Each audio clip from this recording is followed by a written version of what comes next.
एक माँ अपने कई बच्चों को पाल लेती है और खुशी खुशी पालती है, चाहे उनको पालने के लिए उसे कितनी भी मेहनत करनी पड़े, कितनी भी जद्दोजहद करनी पड़े।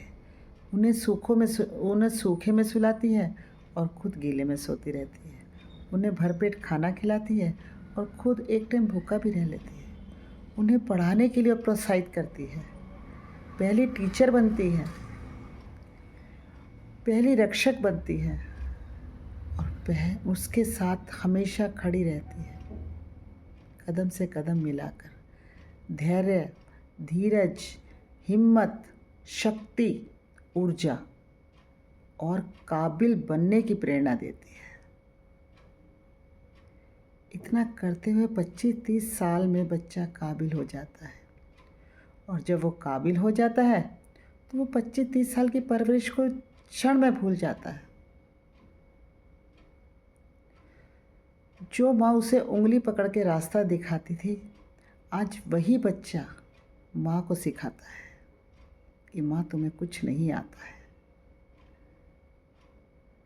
जिसकी शिक्षा से वह बड़ा आदमी बनता है, उसी माँ को वो 4 बातें सुनाता है। जब माँ को रोटी देने की बारी आती है तो वो पीछे हट जाता है और उसको जवाब देता है कि माँ तुम अब बूढ़ी हो गई हो, तुम्हें कोई भी अक्ल नहीं है। इससे अच्छा तो तुम वृद्धा आश्रम में जाओ। वृद्धाश्रम में तुम्हारे जैसे मिलेंगे, संगत में रहोगी तो कुछ बुद्धि सीखोगी। ये बातें आजकल के बच्चे कह रहे हैं, उनकी सोच देखिए कितनी नीचे गिर गई है। 4 बेटे मिलकर एक माँ बाप को नहीं पाल सकते हैं और 2 माँ बाप मिलकर 4 बच्चों को, 6 बच्चों को बहुत मज़े से पालते हैं।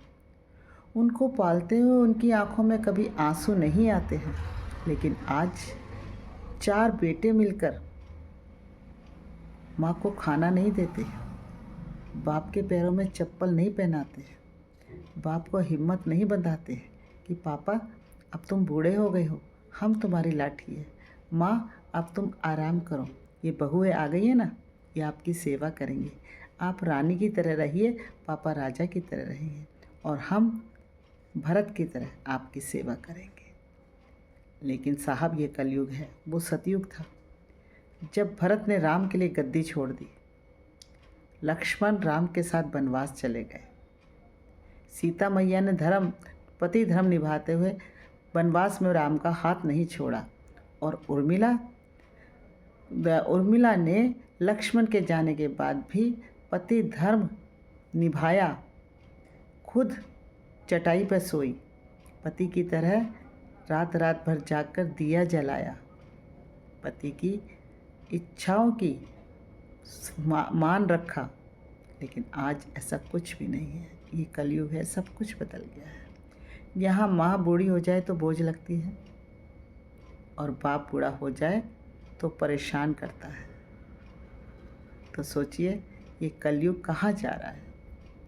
बच्चों को समझाइए, ये जो माँ बाप हैं अनमोल हैं, एक बार चले गए तो फिर लौट के नहीं आएंगे और किसी दूसरे को तुम माँ बाप कह नहीं पाओगे।